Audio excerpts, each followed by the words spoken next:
madaxweynaha jamhuuriyadda federaalka Soomaaliya Dr. Xasan Sheekh Maxamuud ayaa maantay magaalada Muqdisho ka daafuray shirweynaha ururka iskaashiga dhaqaalaha Afrika.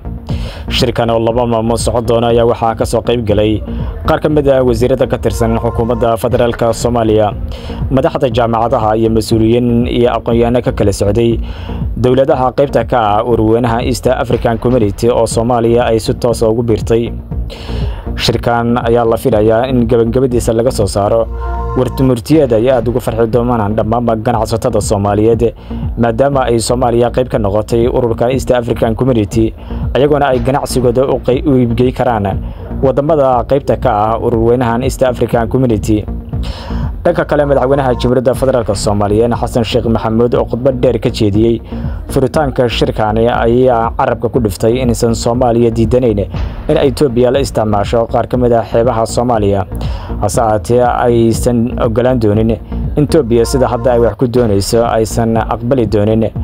hase ahaatee ay raalli ka tahay in ay u soo marto sida ay wadamada Afrika oo aan badaha lahayn oo la isticmaalaan wadamada kale ee dhigooda.